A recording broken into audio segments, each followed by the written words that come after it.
Hi, Mark here from the Tangibound Podcast Network and host of the flagship show, the Tangibound Podcast. Did you know that we over at Tangibound are always looking for amazing podcasts to promote? And did you also know that we are also proud nerds and geeks of everything from movies, music, gaming, TV shows, and comic books to wrestling, MMA, soccer, and football? Whatever you can nerd or geek out about, we've got it. And if you're interested, we can help you find it. And if you're a show looking for a place to call home, we've got you covered. Side effects may include upset stomach, dizziness, tumors, shakes, and in some rare cases, death from excessive laughter. Though to be fair, it's only sometimes. Other side effects may include diarrhea, gallstones, heart palpitations, and strong desire for cookies on the dark side. Talk to your doctor and visit TangiboundNetwork.com and see if Tangibound Network is right for you.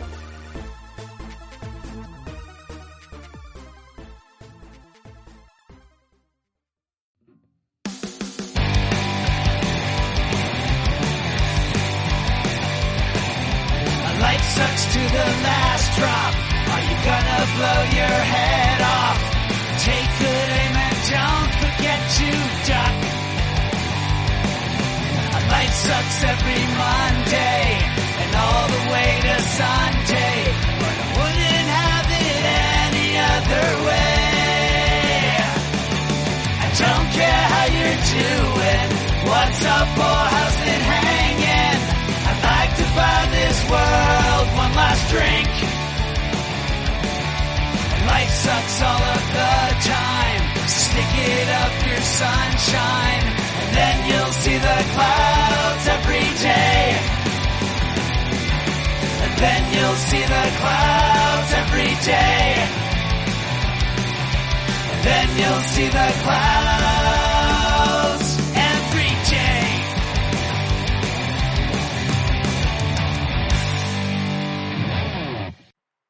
Welcome to The Crazy Life, everyone. My name's Jen, and I am your hostess for the evening. And with me, we have Brian and no Henno. Wow. Sorry, folks, but he is actually bombarded with life right now. Lots of stuff. So he, I'm sure, will be coming back on the show very, very soon, hopefully next episode, and filling us in all the craziness that's been happening. Yep. But thankfully, it sounds like it's all good craziness. So that's all we can hope for. Hope so, him. yeah, exactly. So, and he is marked safe from all the craziness that's happening in Idaho right now. Right. So I did want to make sure I mentioned that. Yeah. So with that, let's kick the show off. Do you want to go first? Would you add me? I can go first if you want. That's fine.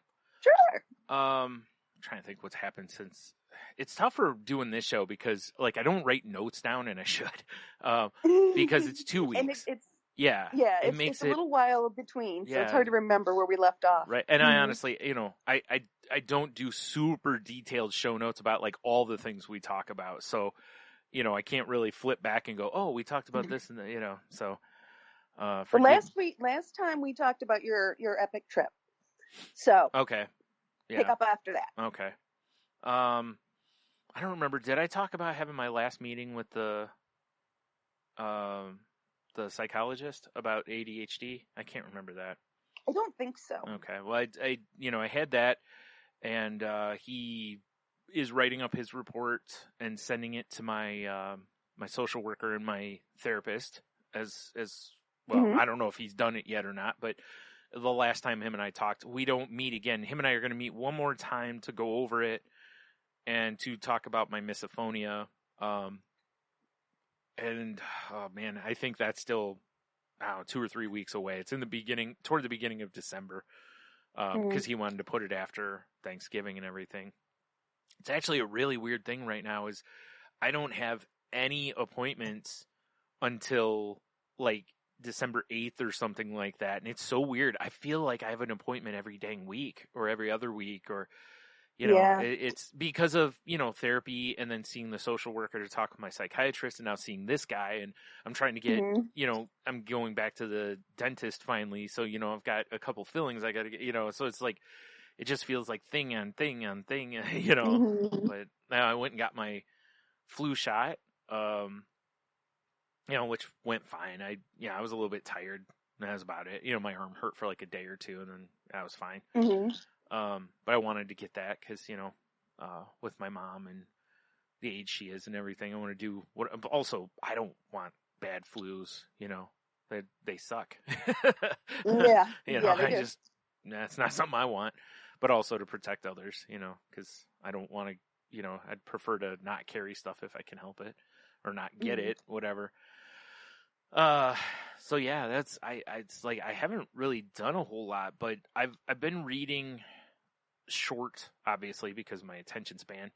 I've been reading stuff off and on about, cause I need to talk with a psychologist also about, my therapist wanted me to be tested for autism also. And it's interesting because since she mentioned that to me and she gave me a couple things as to why, and I started reading up on some of those. And again, this is not a diagnosis. I'm not a professional, all that stuff. But I'm not self-diagnosing. What's really interesting is, you know, we've talked on this show plenty of times about how there's a lot of potential overlap in different mental health, issues, you know, like anxiety and ADHD, there's a lot of overlap. And, you know, a lot of times depression and ADHD, you know, depression and anxiety, become the snake that eats its own tail and, you know, kind of thing. So there's a lot of things that overlap in all these. So, it doesn't immediately mean you are or you're not. It just means you have certain symptoms. And as we've talked on here, if it affects you negatively, you should go talk to somebody about it. Or if you're already talking to someone, you know, make sure you bring it up to them. And I was reading something that came up about, and I was thinking kind of it being the topic for today a little bit, so we can get into it more in a little bit, but it was about masking. And it was referred to like as what a lot of autistic people do, and it's so that they can fit in to things. And I was reading this and I'm going, I do everything on this list, basically. Not everything, but almost everything. And I was like, you know, what's funny is it was a time where I wasn't probably using the right terminology, because the way I saw it, and you'll vouch on this, I've always talked about how I'm a chameleon. I fit into pretty much any scenario. And when I go into a room, if it's a bunch of people I don't know, typically I hang back, read the room, see what the sense of humor of the room is like, and then I jump into the conversation. And I never thought about the fact that what I'm doing is, as you and I have joked over the years about, you know, there's that Rolodex in your head and you just spin it until you go, you know, like, okay, this room doesn't like blue humor, so let's, you know, clean it up, there we go, or whatever it happens to be, you know,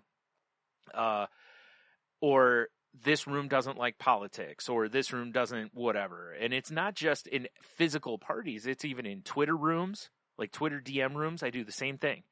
Usually when I'm added to a room, I'll say hi, and then I'll go pretty quiet until I kind of get the feel of the room or the rhythm, basically, and then I'll jump in. And anyway, I always just saw this as I was like, well, this is just my coping mechanism for my anxiety, which it might be. But it also happens to be very common in autistic people. And that's one of the things that my therapist kind of pointed out, is because I've mentioned to her about how I chameleon in rooms. And what's the most interesting part of this to me is how it also really feeds into my feeling of not knowing who I am. Because if in any room I'm what the room needs, I'm never me, you know? Yes. And I didn't, you know, again, this last year has really been about me being more honest with myself and my therapist. And I think this, by knowing the terminology and knowing what this is, helps me. Now I can be more honest about it, in that it is a coping mechanism, no question, you know. But I didn't realize that I was doing it for the benefit of others at the cost of myself, you know. And now learning that, it's like, oh, wow, that's really a big thing. But now the question, this is where we'll go with therapy and stuff, will be, how do I find who I am in those scenarios without having to, you know, do the other? And then really the best thing I can think of is it's just a matter of just going in and just being who you are, whether there's a success or a failure type of situation, right? Like, you just go in, and if your jokes don't land, they don't land, you know? Whereas the other way, you're optimizing your chances that you'll be liked. And it's funny because, you know, I generally don't, like, we all want to be liked, but I've never felt that I'm like, they have to like me. They have to like, you know what I mean? Like, I've always been one, like, if people don't like me, they don't like me, you know? Mm-hmm. But again, now looking back, it's like being honest with myself. It's like, what's the reason you're doing this? And the reason is you want to fit in, you want to be liked, you know? So again, much like when I was like, oh yeah, you know, I'm a logical person and blah, blah, blah. And then my, you know, therapist at the time was basically like, well, here's a sheet full of ways you're not. And I was like, oh, Right. So that's kind of where I am again, which is fine. Because again, I don't mind taking what feels like a step back potentially, if it means then getting on the right course. You know, it's like if you try to get off too early on an exit ramp and you still can kind of throw it in reverse and still get back on the freeway. That's where I kind of feel like I'm at. You know, I don't feel like I've gone full on into the turn in ways. You know, I feel like I still might be able to get back where I should be. So that was a really interesting kind of moment for me. You know, and also the psychologist, when him and I were talking, no, I talked about that. I'm not going to go back into that. Never mind. I remember talking about it as I was saying it. But yeah, so that's been like the biggest thing for me over the last couple weeks is really seeing that, and not just that, but like I said, there's been some other stuff with seeing posts from groups on Reddit or on Instagram, or even Twitter, where they're talking about ADHD and different stuff, and you know, that they do this or they have this, it causes them to do something else, you know, and then the best part is reading how they coped with it, like how they handle that. And you know, much like we talk on here about, you know, the key with a lot of this stuff is therapy, all that stuff, to just put as many tools in your toolbox as you can. Even if it's not something that you need right now, it may not hurt to have it in that toolbox, because down the road it could pop up on you. Or if it does, you're like, oh, I read this, or somebody I know does this, you know. So that's kind of what I'm doing right now until I get back, you know, get his diagnosis and therapy and stuff, and then figure out a plan kind of going forward from there. But in the meantime, I'm just, if nothing else, I'm educating myself a little bit more on autism and ADHD, and I don't feel like that's a bad thing, because then I can show better empathy for others that deal with it, even if I don't, you know. I can sympathize, because I, like, you know, like that with the masking, I can be like, oh, maybe even if I'm not autistic, it's like, I for sure know what that's like, and I do that. And I think a lot of us do, but again, like a lot of this with mental illness is, it's like, take something a lot of us do and then dial it up, and that's where, you know, again, it becomes negatively affecting your life. So, and like I said, in this, the negative effect is that I don't really know who I am, what I want, all that kind of stuff in a room. I'll very much just go with the flow rather than put my neck out there to lead, or, you know, put your neck out there to, you know, get whacked.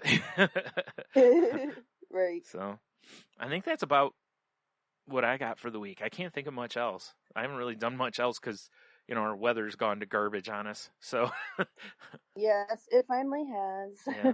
Yeah, no more 70 degrees here. I believe the last time we recorded, it was probably around 60, 70 degrees, and it's now about, what, 23 according to my computer outside. Yeah. And we'll kind of go into my weeks.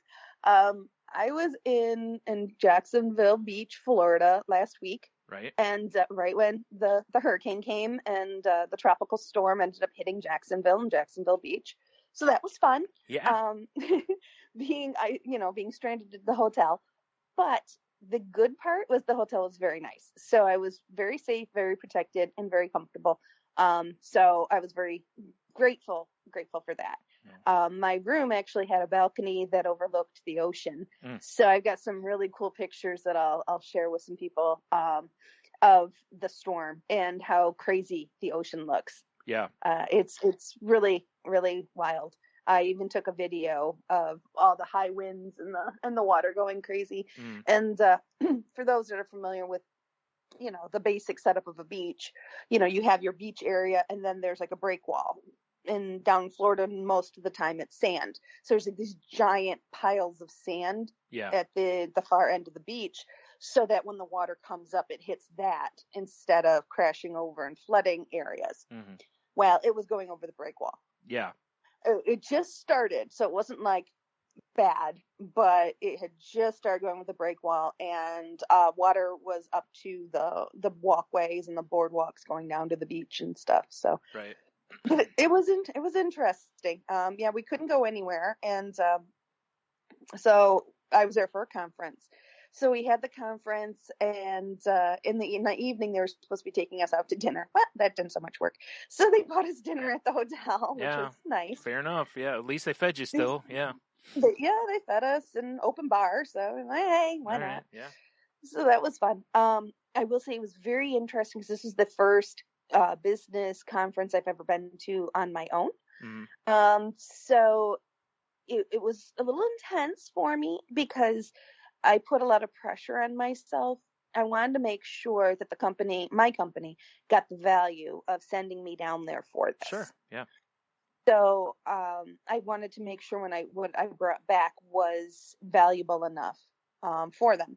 So I was asking a lot of questions, and I was talking with our sales rep, and I was definitely trying to gain as much information as well as networking as possible.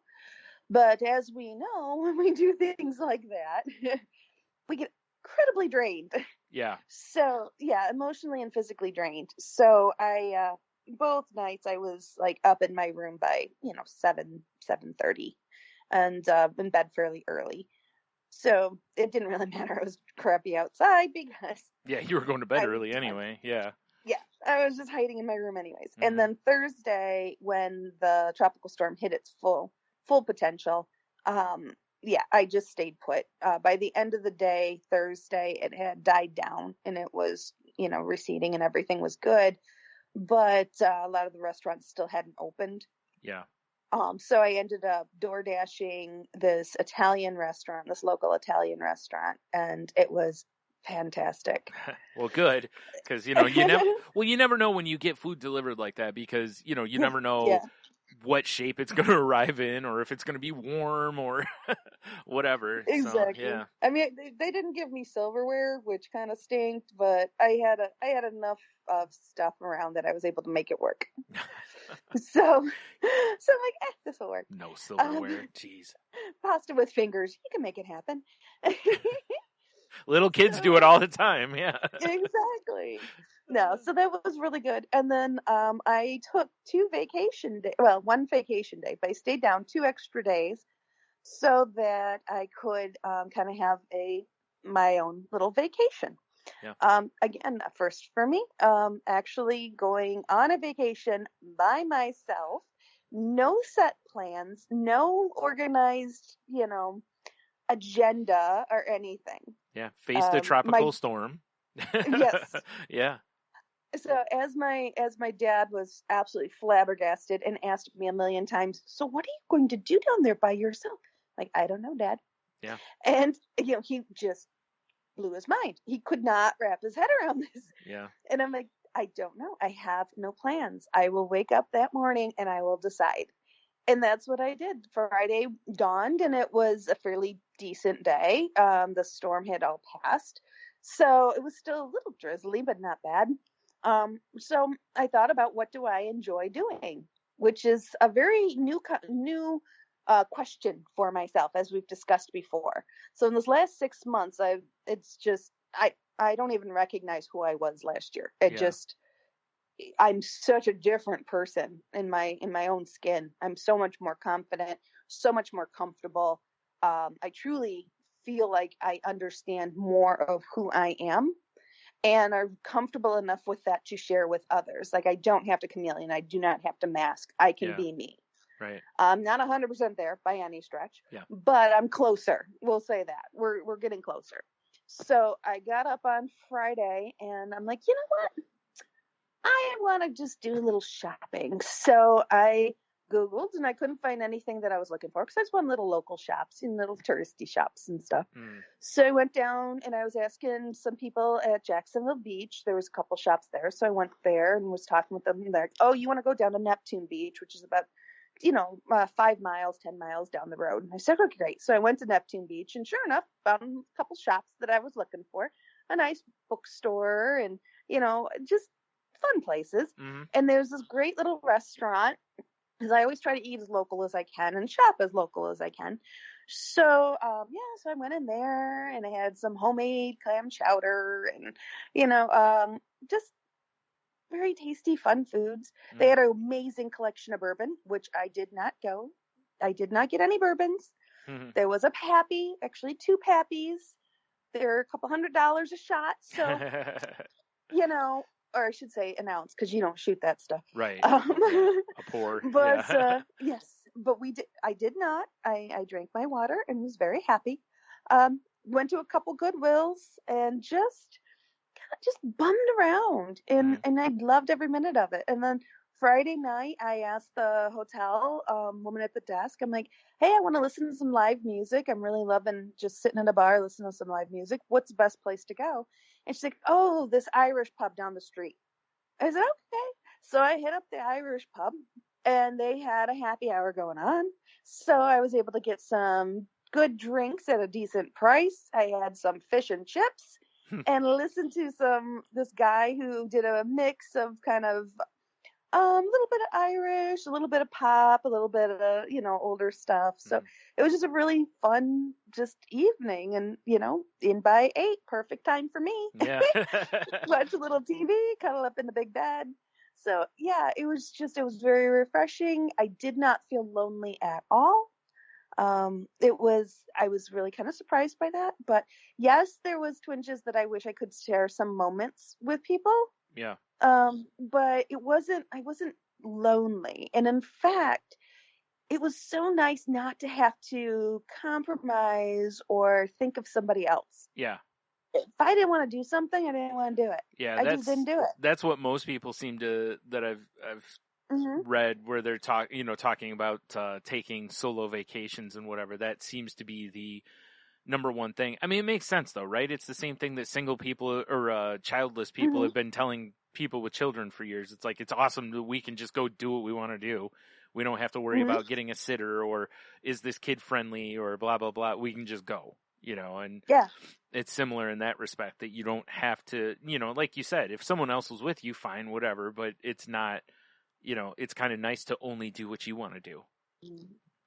Yeah, if I wanted to stay longer in a shop, I stayed longer in a shop. If I didn't, I left. Yeah. I went to the beach because I was curious. So I'm not a beach person.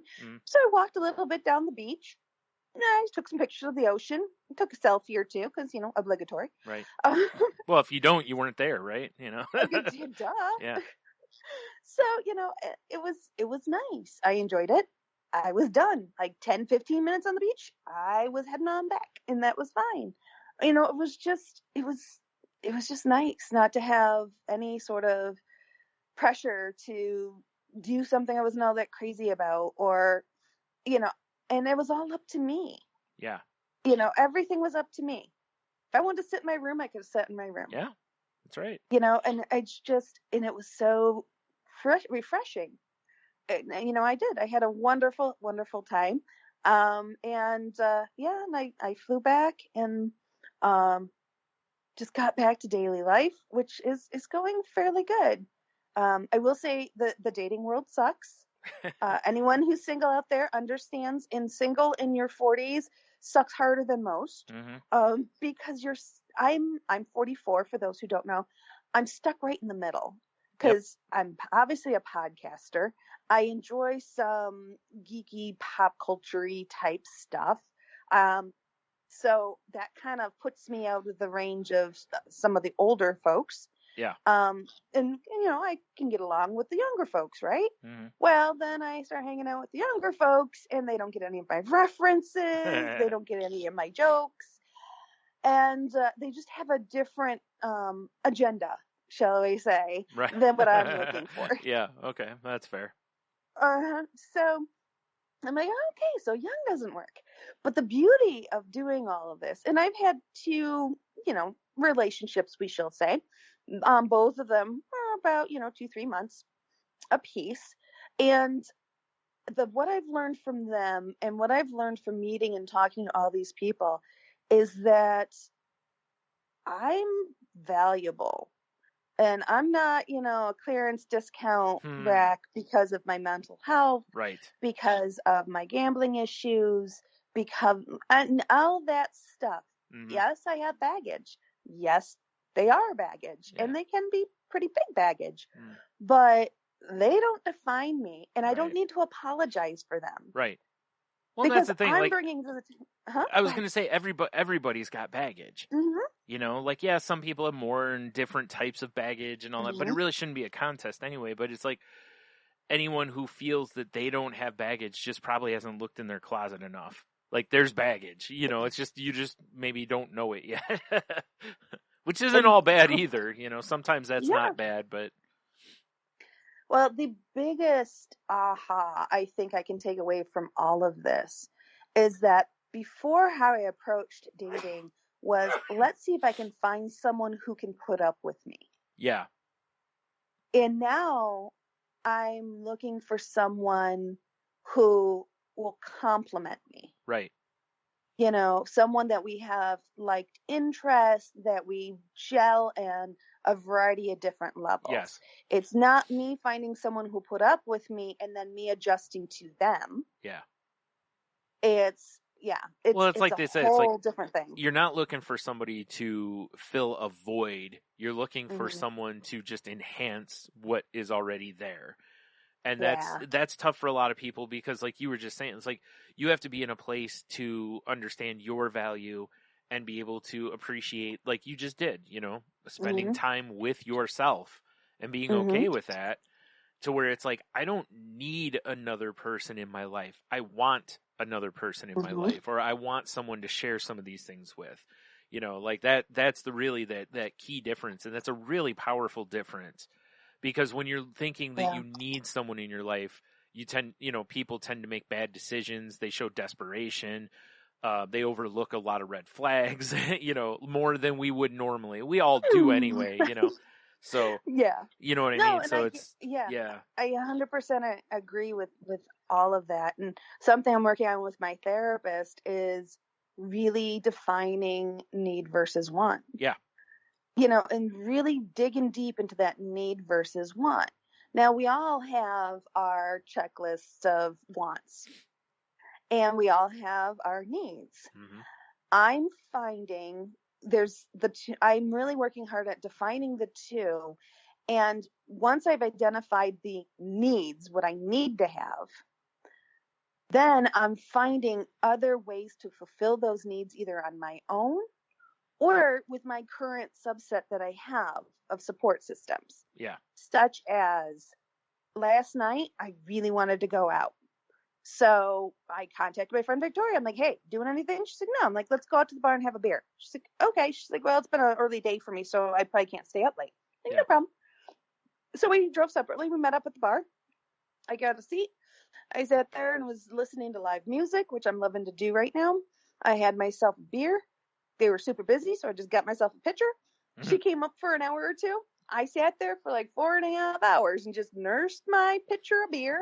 Yeah. Had a little fried cheese curds, yummy, and then watched the crowd and just loved it. Enjoyed every minute of it. And it was just fun being out in front of people, and I didn't have to talk. I didn't have to entertain or carry conversation. I just sat there and just listened and saw and just enjoyed myself. Yeah. Now, the place I went is a very fascinating place. It's called the Beer Stew. And Brian, you're familiar. Yep.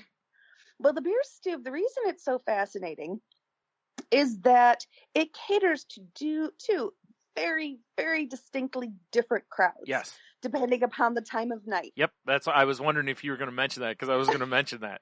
It's like, it's interesting how the crowd changes depending on when you go.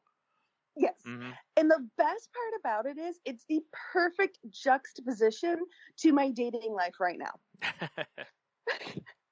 So I get to my little bar stool and I popped my bar stool around 6:15 or so, 6 in the evening, and there was a retirement party going on, and there was a band, and I didn't know the band. Most of the bands around here I don't really know, and I didn't know what music they played. I kind of took a guess. Well, I guessed wrong. Their music trended more towards like the 60s, and dabbled into the 70s a bit. Yeah. So the crowd was appropriate for the band. So lots of very cute old people. I'm not gonna lie.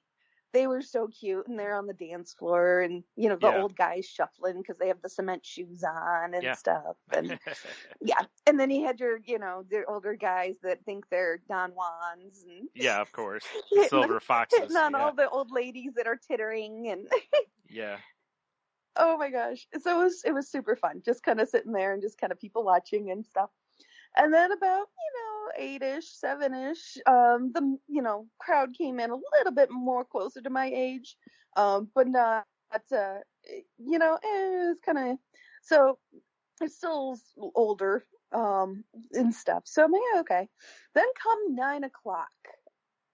Yeah, all of a sudden the average age in the room came down to about 25. Yeah, it's not quite college bar. It's a little older than college bar, but not by a lot. Yeah. No, and it was college night that night. Yeah. Maybe. We'll say maybe college night. Yeah. So all of a sudden I went from feeling incredibly young and youthful to incredibly old and decrepit. Now, see, that's when you're supposed to shine. That's cougar time. Oh my gosh. It was, I mean, there's people coming up with piercings. I don't mind piercings. Piercings are fine. Mm-hmm. So please don't think I'm judging. But they're coming up with like all these piercings, not looking like they've showered in days, dragging out their junky wallets and pulling out like a couple dollars and some coins to buy themselves a Pabst Blue Ribbon. Yep. Or, and the girls are, have these giant eyelashes, which is the big thing right now. Yeah. That you seriously wonder how they can open their eyes because the eyelashes are so huge. Yeah, it feels like over the night, it just feels like that would be tiring on your eyes, Doesn't it? Yeah. I mean, it was quite fascinating. Because is it you or was it someone else I know that like just wearing mascara would make them feel like their eyes would get tired? You? Yeah. Okay, that's what I thought. Yeah. Yeah. Oh, I've trained myself, so we're good now. Oh, but, okay. Yeah. Early on, too much eye makeup would irritate my eyes after a while. And you're not alone. I've known others that it's the same way, that they over the course of a night would be like, oh, I can't wait to get this off of my eyes. Yeah, and it can be, and it also can be the makeup that you're using. So you kind of have to play around until you find the right fit. But yeah, so that was going on. And then the drinks the guy was making, so those that actually had a few extra dollars in their pocket and was buying shots, at first I'm like looking and I'm like, okay, traditional, tequila shot here and there. Yeah. That makes sense. And, vodka shots. And then all of a sudden he grabs the black velvet. I'm like, okay, should be interesting. And the Baileys. And I'm like, what? So then he makes these black velvet and Bailey's shots, which looked disgusting. Maybe tasted amazing. Sounds horrible. Try it. So. Yeah. Yeah. I'm like, oh. And then they had this like brown chaser, which I don't know what it was. It could have been cola. It could have been something. I no idea. But it was only half a glass worth. So I'm like, who knows? Anyways, so then those things start popping up, different oddities like that. And I'm like, what are these kids drinking? Right? Oh my gosh.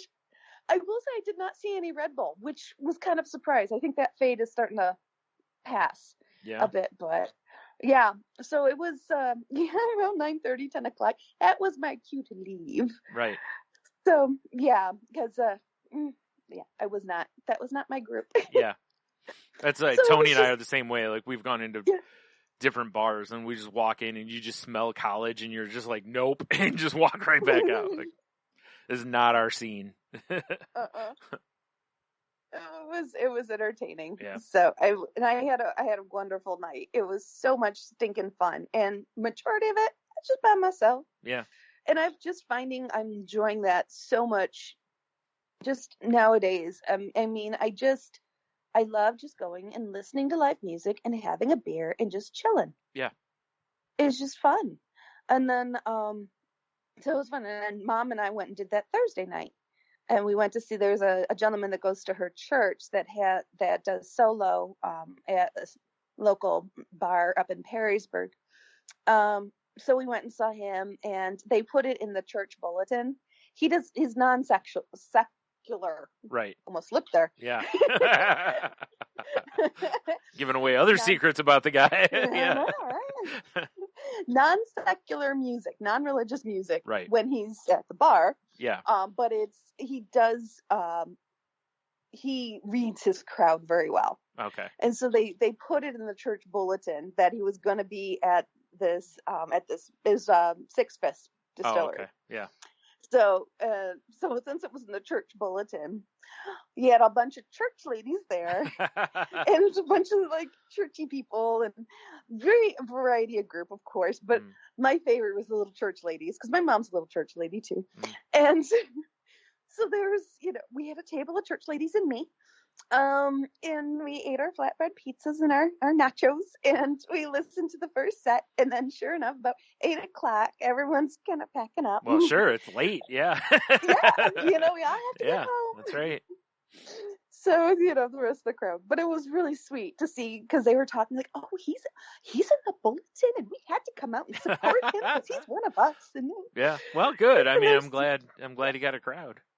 Yeah. Oh, they were super excited about their night out. Right. And they're having a glass of white wine and splitting a flatbread pizza. Sure. It was super sweet. Right. It was so much fun. They were just wonderful, wonderful people. That just loved it. And and that's what I love. I love that being around people, the energy. Yeah. And it's nice to be able to find a release for that energy that I need without draining me of the energy that I need to protect too. Yeah. It's just, it's nice. You're right. It's That's flow. a great point, because that is tough to do. Even things we enjoy typically drain us to some extent. So it is nice when you feel like you end up charged rather than drained, or at least, you still have good charge left at the end of the night, and there's obviously, like I talked last time about how there's sometimes being drained is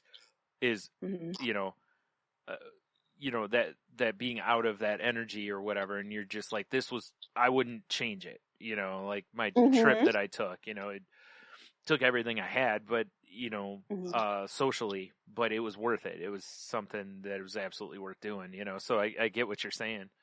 It's really nice. It's so rare though, because like for me, like even anything I enjoy, by the end of the night, I'm usually like, okay, I'm done, and that's, Well, that's the nice part, because I try to stick close to home. Yeah. Where I'm going to these, like, there's hole-in-the-wall bars all over the place here that do the live music thing. Yep. So I try to stay close to home, and I don't stay all night. Right. I stay as long as I feel comfortable, as long as I want. Which is key, because if you stayed until midnight, you would be severely drained by the time you got home. Yeah.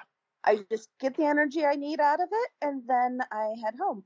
And it all ties hand in hand. I have my goal right now is to not be in my apartment for 24 hours straight. Okay. So get out at least once a day, get up, get dressed, leave my apartment, and do something. It could be something as simple as running errands, going to the grocery store, going out and having a pint. I mean, going and grabbing some food, whatever it happens to be.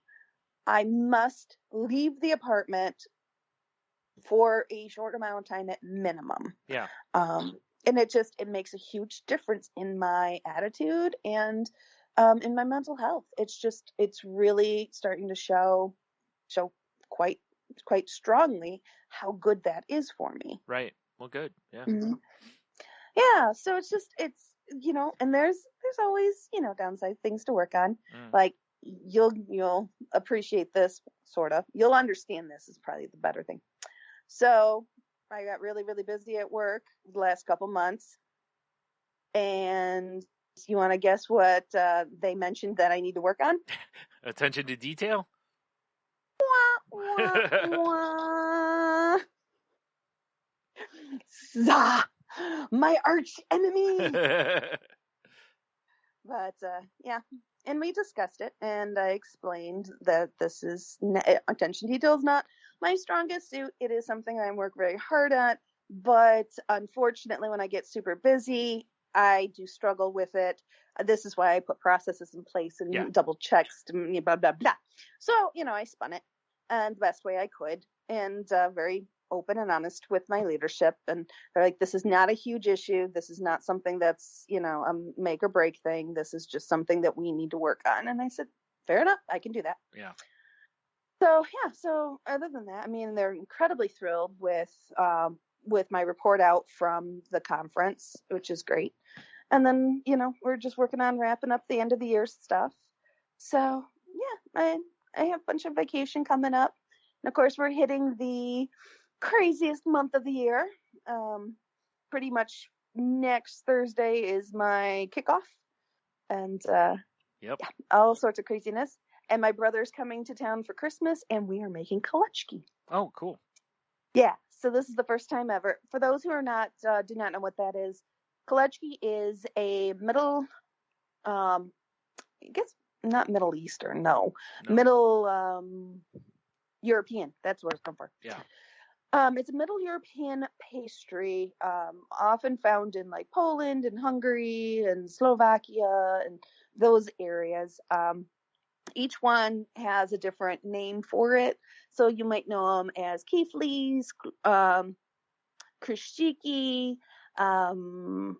There's other names that I've heard. Yeah. But regardless, what it is a very buttery, flaky pastry with a jam center or a nut center. Very, very good.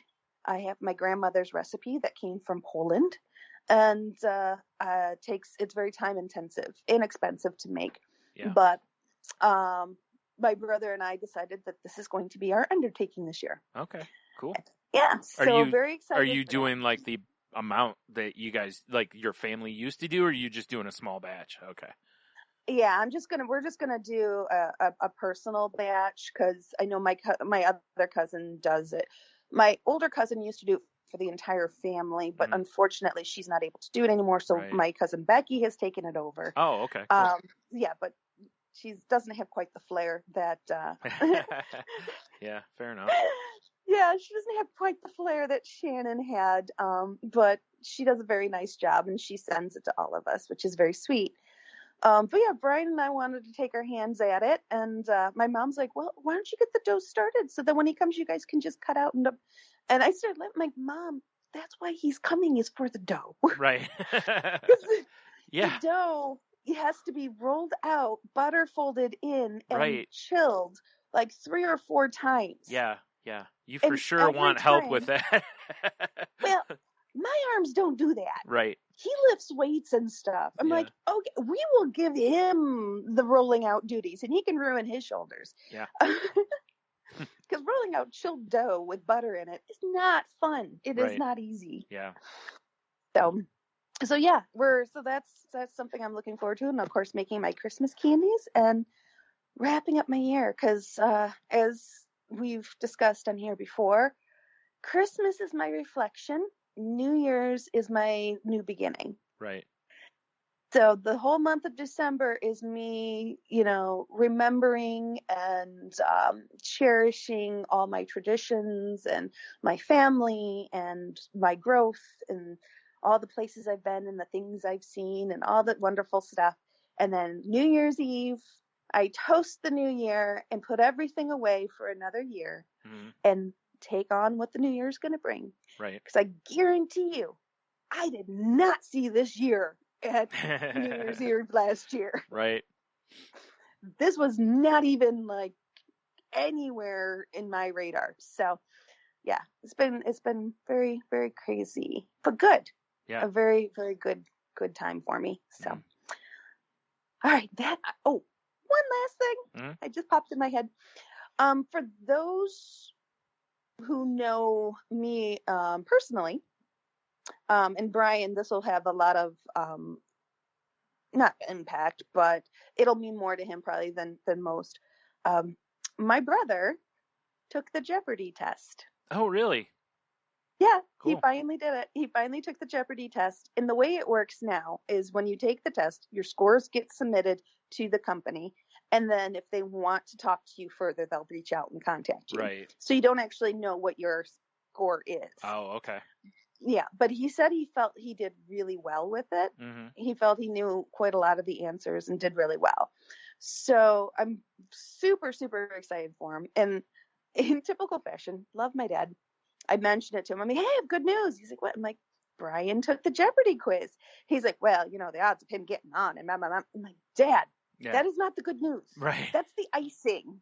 Yeah. The cake we're dealing with here is that we've been after him for 30 years to take this test. I was going to say, here's the thing. Before he submitted it, his chance of getting on the show was 0. Even if it moves to whatever the tiniest fraction above 0 is, it's moved that much. So it's, you know. It's something that he and us and all of us have been talking about for literally 30 years for him to do. Yeah. And he's never felt comfortable enough to do it. Yeah. And this is the first time that he's finally felt comfortable enough in his skin and in his skills and knowledge that he finally put himself out there. Right. And I said, you have to celebrate the little wins. Yeah. It's like, so what if he doesn't make it? He tried it, though, at least, you know? Yeah. Like, this isn't one of those where he's going to someday go, you know, I should have tried that at some point, you know? It's like, okay, fine. And at least that's crossed off. Yeah.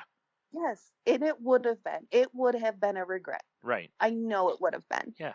So I'm super, super proud of him and thrilled. Yeah. And I told him so, of course. Yeah. Well, it's no simple test either from what I mean, I've never taken it, but from what I understand, it's a, you know, I mean, because obviously, like I've heard a lot of, I've heard past winners on podcasts and stuff talk about their preparation for the show, and I was like, that is no joke. Like, it's not just, I'm just going in with like trivia night. It's, you know, like you get a packet of knowledge, and usually they split it up through a team and work down to certain things, and then, you know, like there's a whole system that a lot of teams use for it. So, you know, it's a lot of work. And to give people context, my brother plays Jeopardy every night. Mm-hmm. And I don't mean just guesses at answers here and there. He knows them all. Yeah.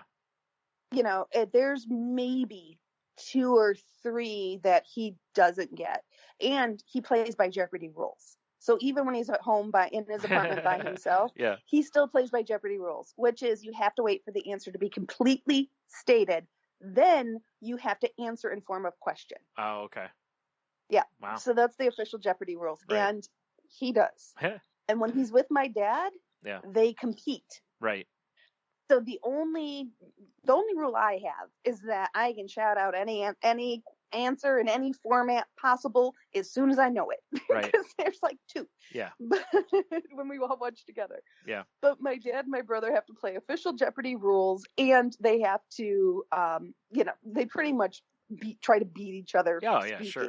Of course. You know, because they know all the answers, and both of them know all the answers. Yeah. So it's no wonder where my brother gets it from. But, yeah, I watch it quite a bit, and I answer what I can, and it's like, you know, just looking at the percentage that I answer, and I'm like, there's no way in hell I'd ever try for this show.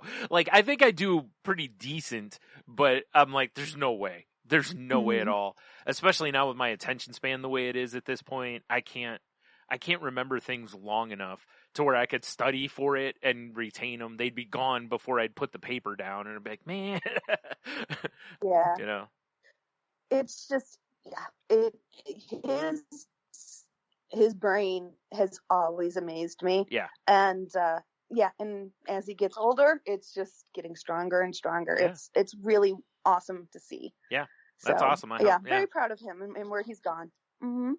And then the other thing, Brian had COVID when he was in Colorado. Oh, fun. So I was in Florida with a tropical storm, and my brother was in Colorado with COVID.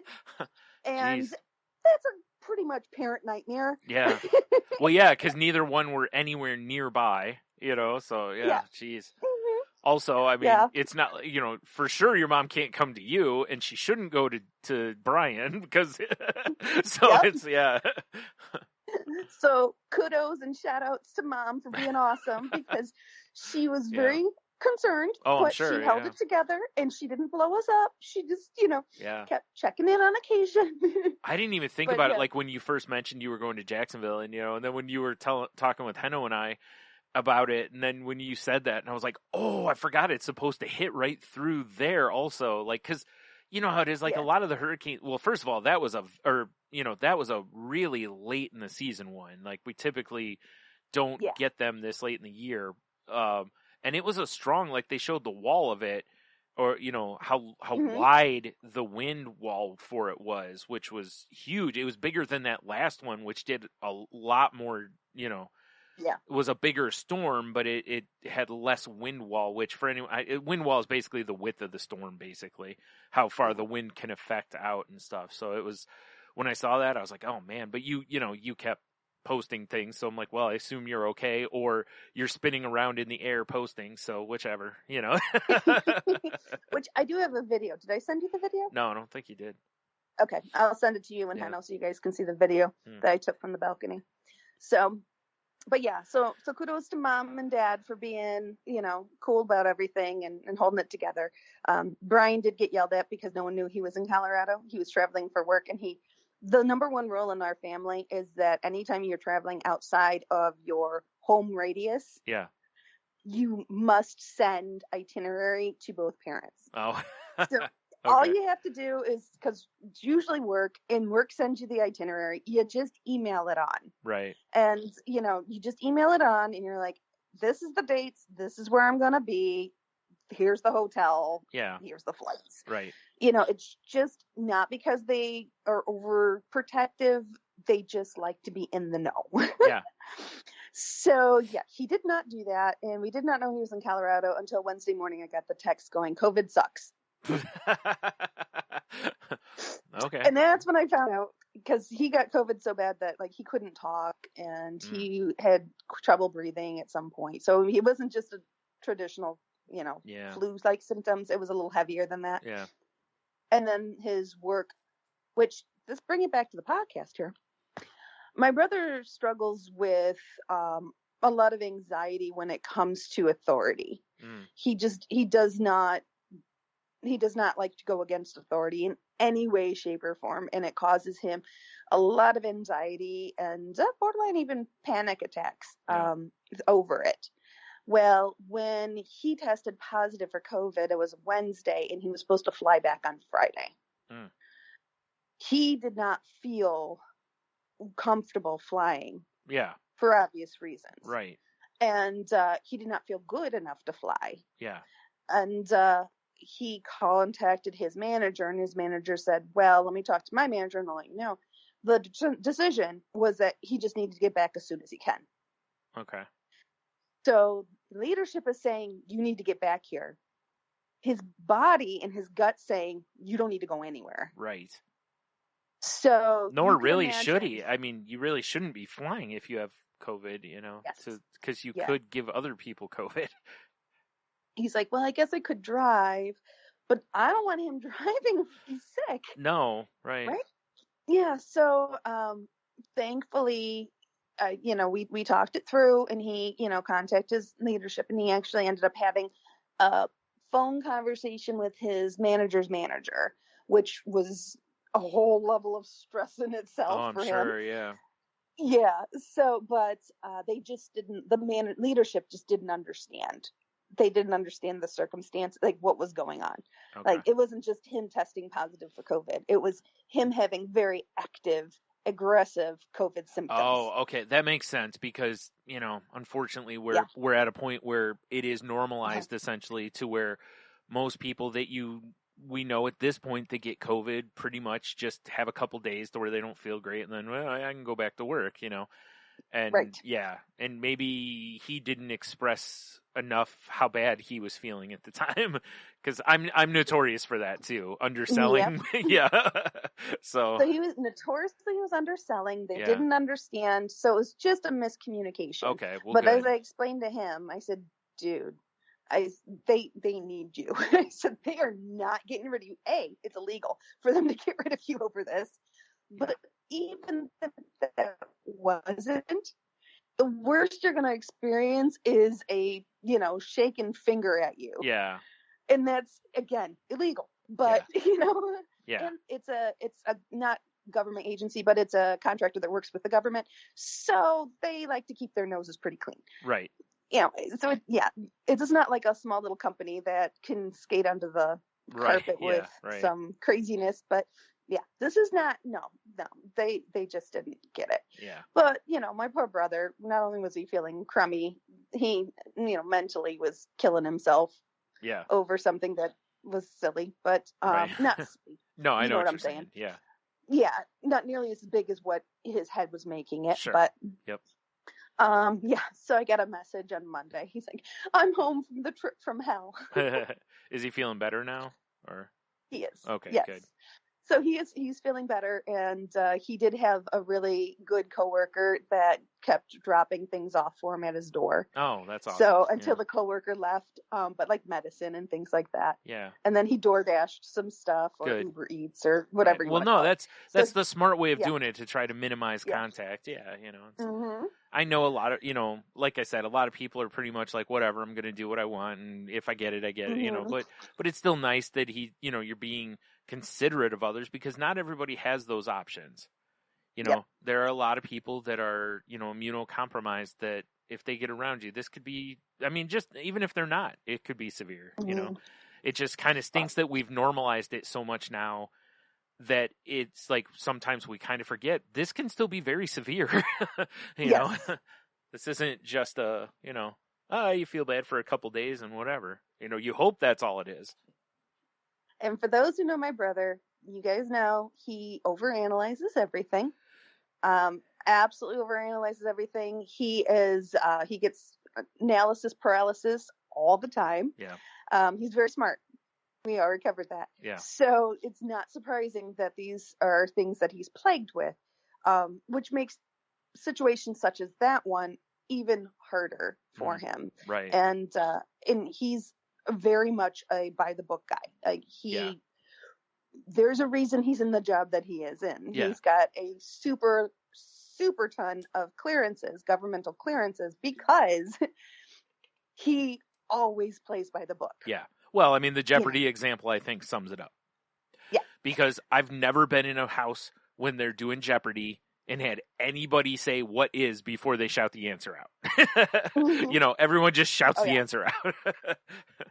Oh, yeah. No, and he is very disciplined. He is very, very by the book. Like when pirating was a big thing, it still is. But when music pirating was out there, he purposely, not only did he avoid any sort of pirating whatsoever, even if it was like the easiest way, he would dig to find the harder way that he had to pay for, versus taking the music. Yeah. Because not because he ever thought he would get caught, because that was the right thing to do. Yeah.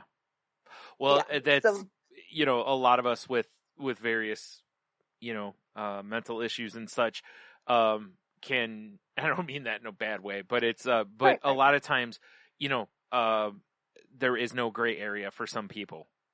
Mm-hmm. That's a very common thing in certain things, especially people and gray area causes anxiety for a lot of people like him. Yes. And me, I've fought with that for years and years and years of that, still kind of having that childish, and I don't mean this in a bad way, like that childlike way. How about I put it that way?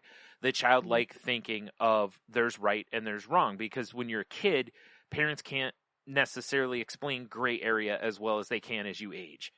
When you're 2, gray area doesn't exist. There's a yes and there's no, basically, So whereas adults, we know most of life is actually in gray area. It's actually very little that's in yes and no. That's, but it's very hard for some of us to deal with gray area, to where it's like, no, just tell me a yes or no. Don't give me, but you know, but that also Mhm. leads to,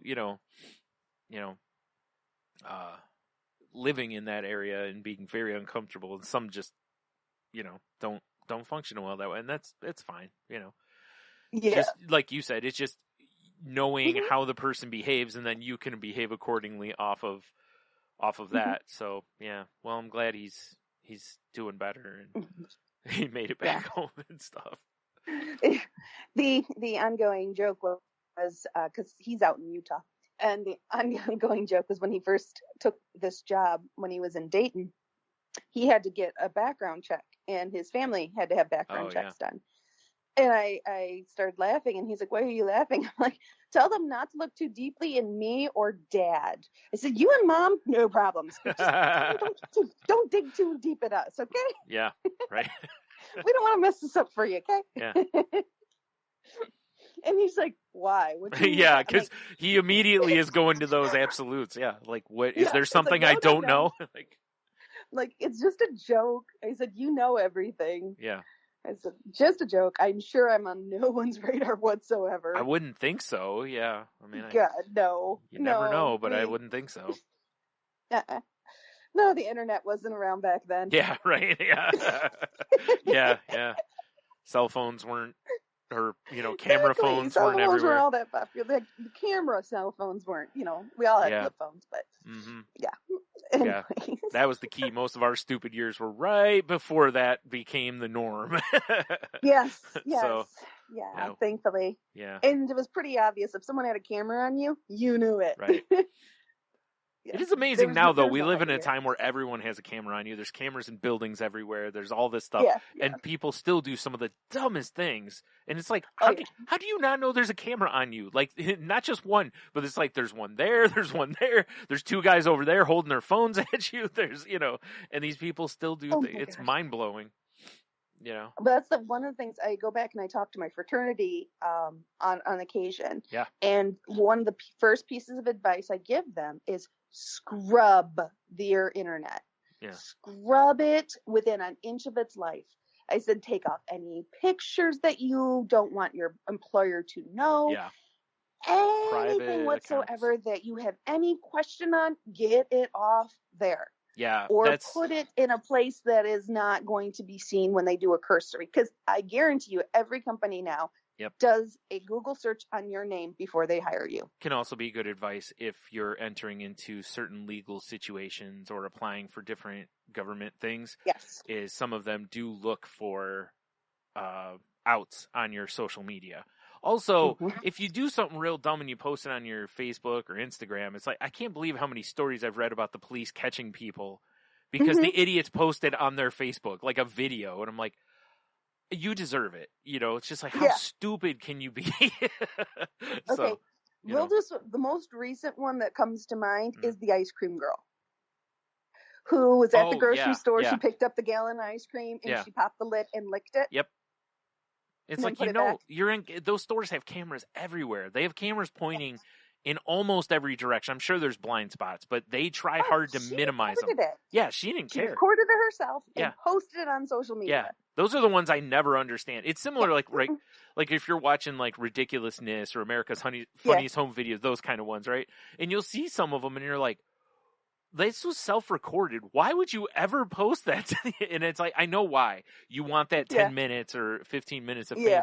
But it's just like, I'm from the, like, why would you do that to yourself, But yeah, it's like, I started watching The Boys the other night. And there's a thing that happens on the show with one of the heroes. And basically, real quick, I'm not going to give the premise of the show, but it's a group of superheroes that are basically monetized by a corporation. Okay. So everything they do is very social media forward. It's very public opinion forward.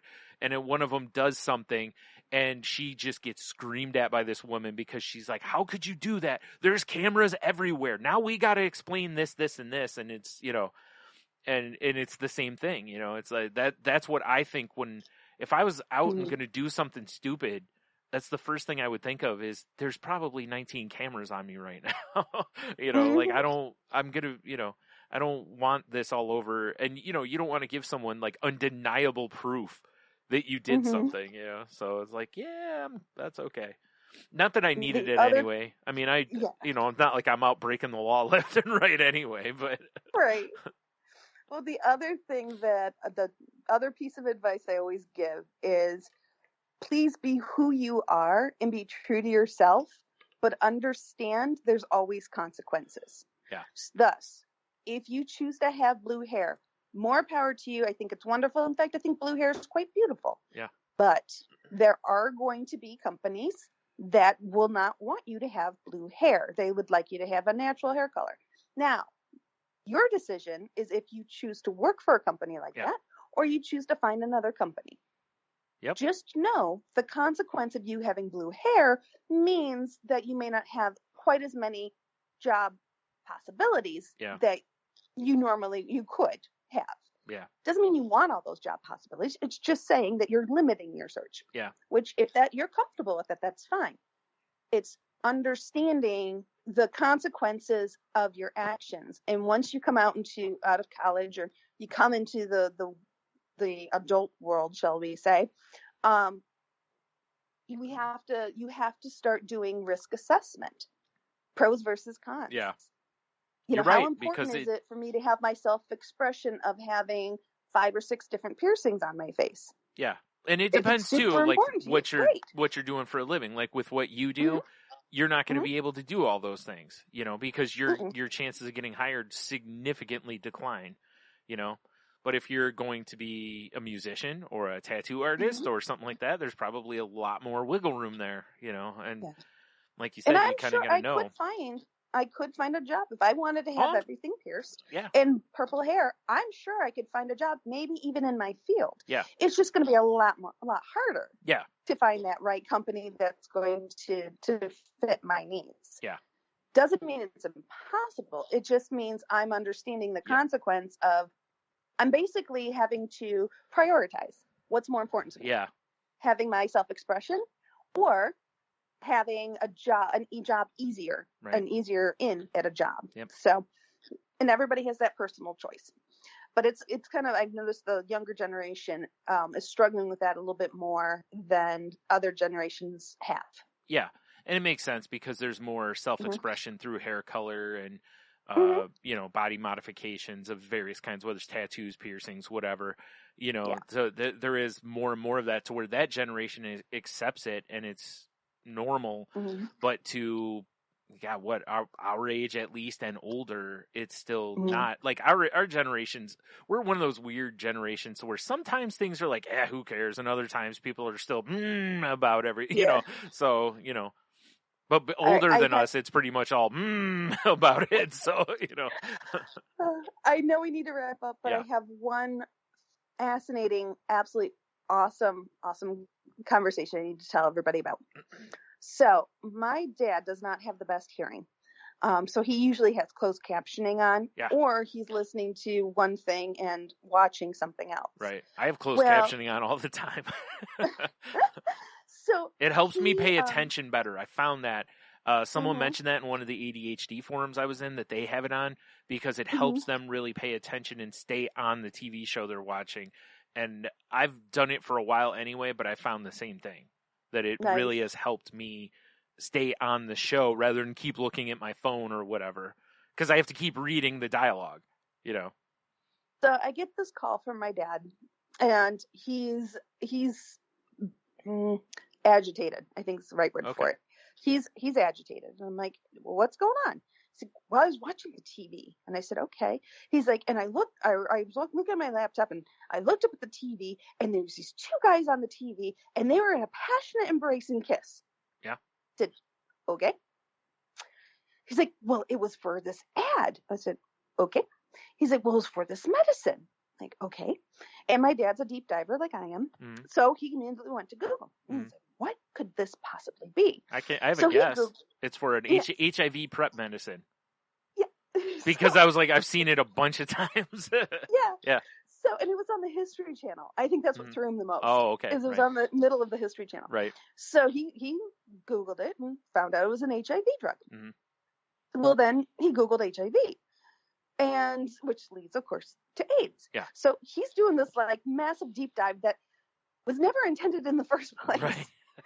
to learn all this information. So he's, giving me, my 6th grade AIDS lesson with the phone. I'm like, yes, Dad, I do know all this stuff. Yes, like, Dad, yes, we I'm grew very grew literate. up through the 80s. We've already we're more educated on this than your generation is. Yeah. Oh, so he was just fascinated. So he's like telling me all this stuff. I'm like, great, yeah. And then that's how the whole conversation started. He started and he called me up. I'm like, hey, Dad, what's going on? And he's like, I'm not a homophobe. And I'm like, oh no. I said, no, I don't think you are. Right. He's like, well, I know I'm not a homophobe. Blah, blah, blah, blah, blah. I'm like, I agree with you. Yeah, I don't believe you are either. And that's when he told me about the embrace and blah, blah, blah. And he's like, well, that made me really uncomfortable seeing 2 guys in a passionate embrace on TV. Mm-hmm. And I said, I get that, Dad. And that's not surprising. Mm-hmm. I said, because that is something new to your generation. You had 70 years of one way. Yes. And now all of a sudden you're experiencing something a different way. Yeah. And it doesn't make you, what would make you a homophobe is if you would treat people differently based upon that. Right. But you don't. You treat everybody the same. Mm.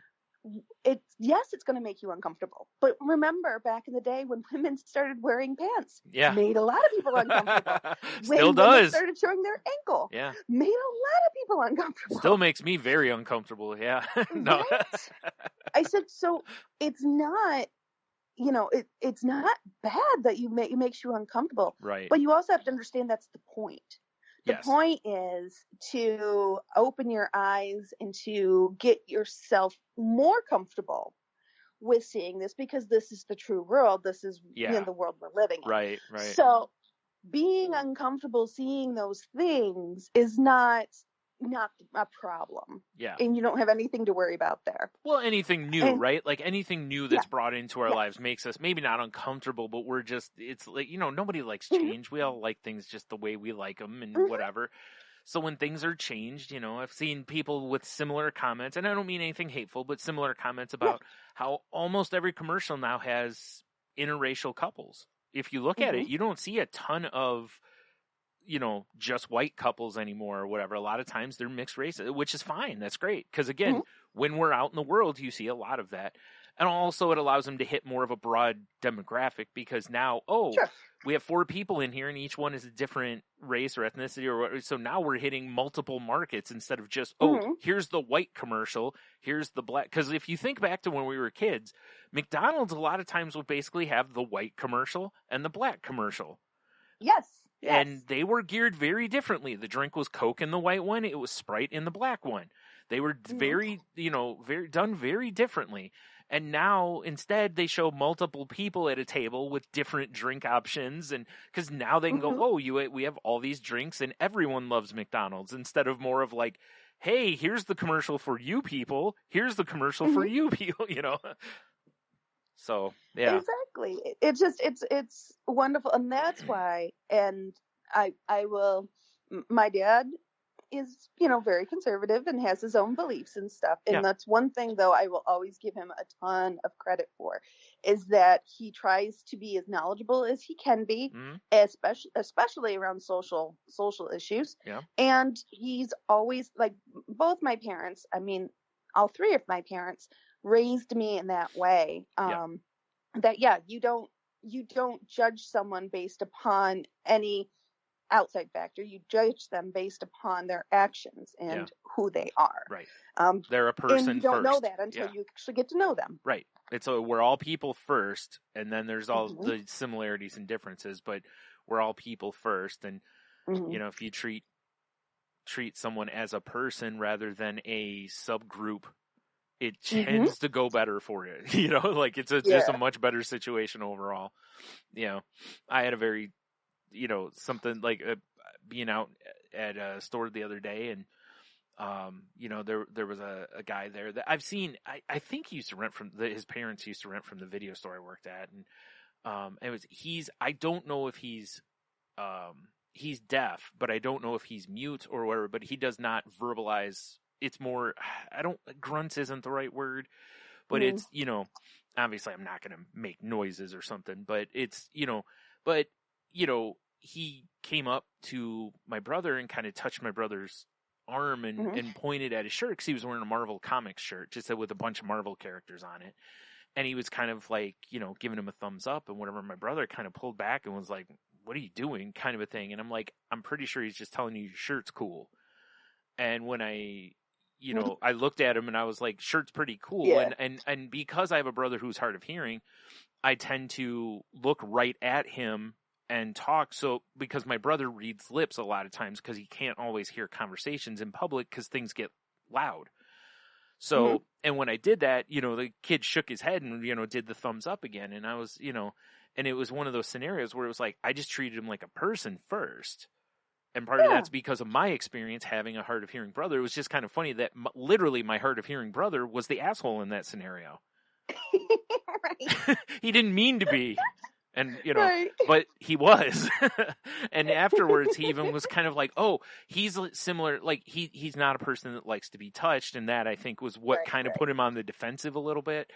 But it was like, all I do was trying to do was say, hey, man, that's an awesome shirt. Like, we're trying to bond with a fellow geek, basically. And it was, just immediately like, how dare you kind of thing. But he wasn't meaning to be that way. But like I said, it was kind of funny that, someone who doesn't have exactly the same disability or issue there, but is in the room, was kind of like, what do you do? It kind of made me laugh. I gave him some business about that afterwards, but like I said, it was one of those scenarios where, it was like, my initial reaction was kindness and just, hey, it's a dude. Yeah. And I was like, oh, he's just doing this, I didn't look for some weird, oh, he's trying to assault my brother, like it was, that never even crossed my mind because it wasn't aggressive. He was very much, he was trying to get his attention and then he, yeah. And unfortunately, I don't, my brother and I, neither one know sign language. I mean, I know very little, when we were in school, they taught us like 4 things, Yeah.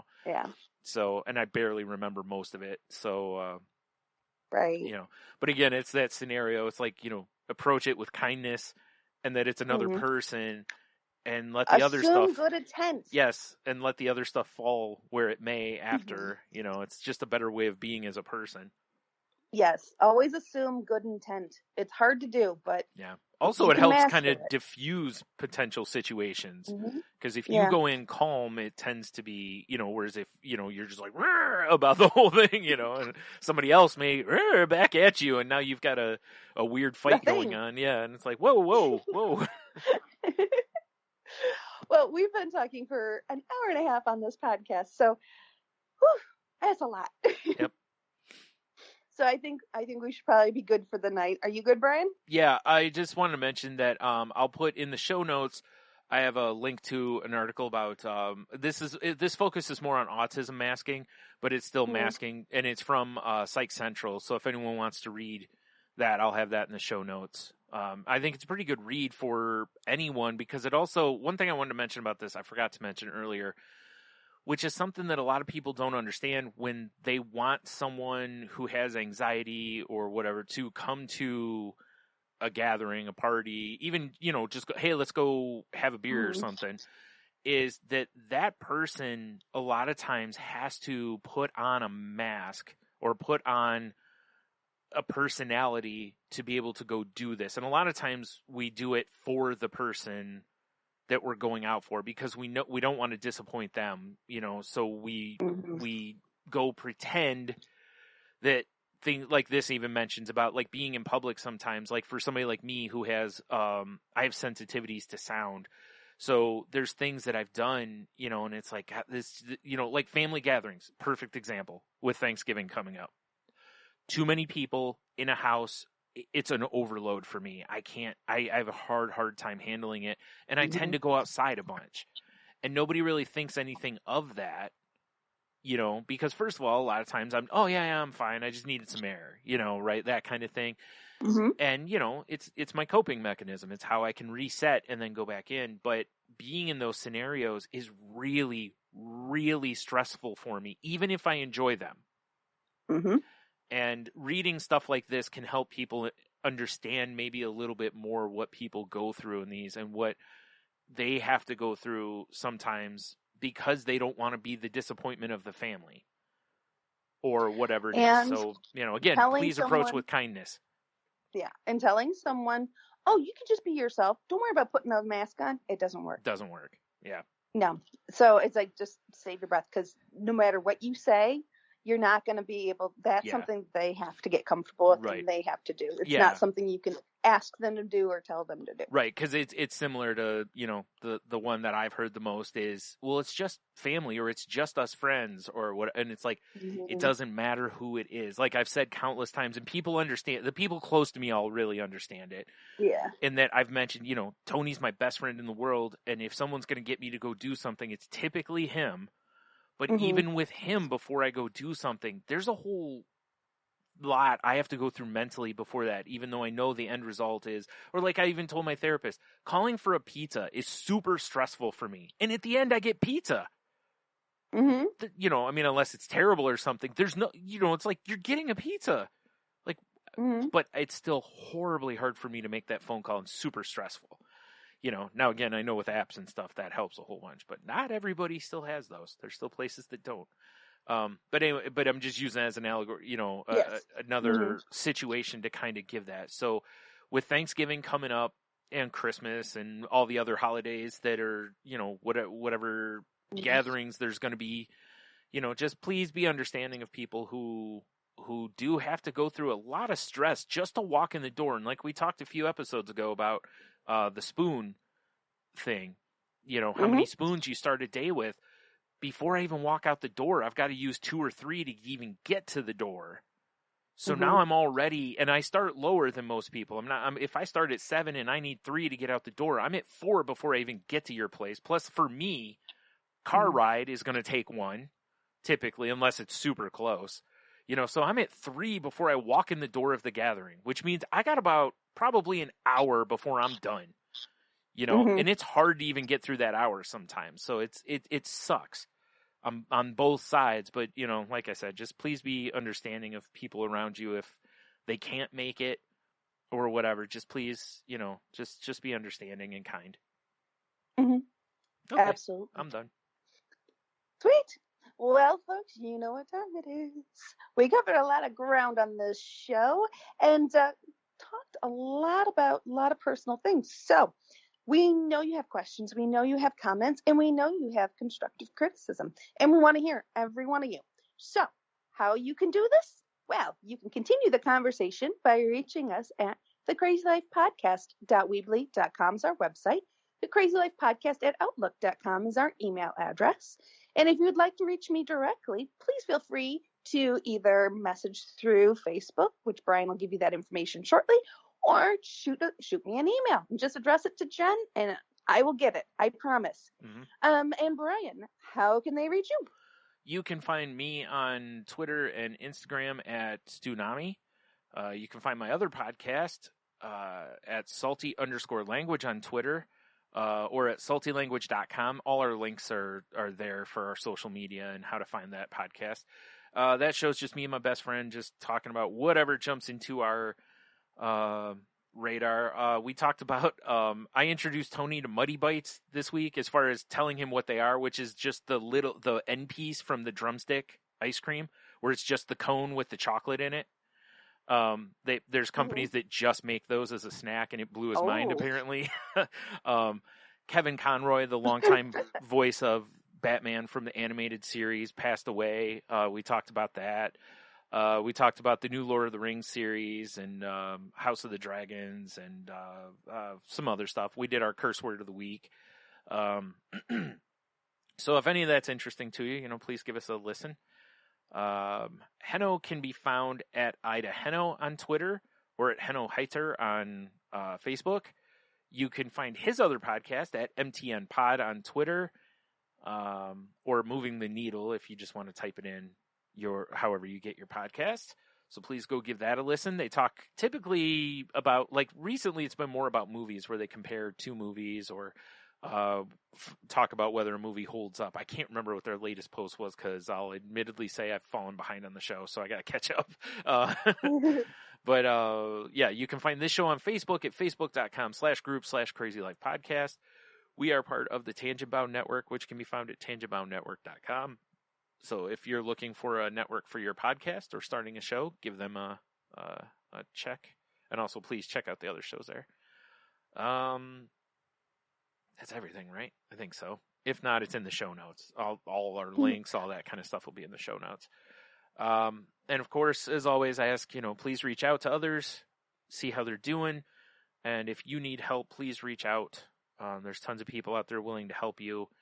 And again, I understand sometimes it's really hard. Sometimes there's long waits, but please wait in, the queues for it. And, a lot of places too, if you schedule something and it's months out, call occasionally and see if they've had any cancellations. Because a lot of times, especially with mental health, there's a lot of cancellations in mental health things because, anxiety gets all of us. But life does too, so sometimes there's cancellations. So try that. And then, of course, the last thing is I've already kind of, gone over is please be kind. Please show kindness where you can. Help people when you can.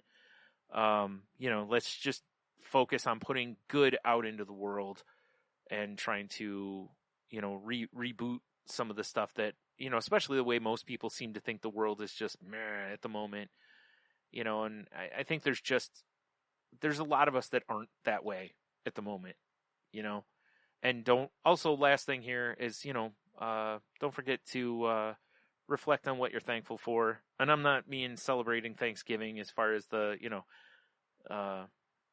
the lies we were told in elementary school, but, just, it's a good time to reflect and be thankful for what you do have. And, especially when there's so many without. So, and again, if you can help those that are without, please do. If you can't, that's understandable too. Yeah. Turkey Day is upon us. Don't run past it right into the Mr. Fat and Jolly.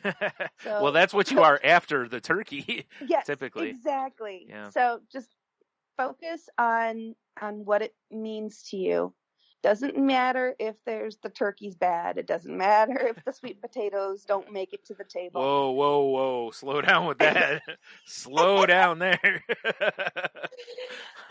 You could lay a table out and not put turkey, and I'd be like, no sweet potatoes. I'm probably leaving.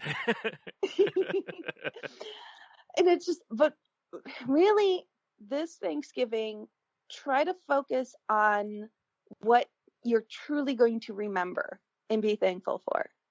Whether it's sitting down and having that great conversation with one of your loved ones, whether it's connecting on a different level, and just take those moments and just stop and look around and see who you're celebrating with. Even if it's just your cat or your dog or whoever it may be, your good friends. Take a look around at those people that you surround yourself with. And that's really what you need to be thankful for, is really for, yes, food on the table. Please, I hope everyone has food on the table. Yeah, me too. I'd love nothing more than to hear everyone had food, Yeah. So, but even if your Thanksgiving is, Cheerios, I hope each and every one of you can share your Cheerios with someone you care for. So with that, go out there, have the best week you possibly can, and never forget, especially at Thanksgiving when you're under pressure, wiggle those toes.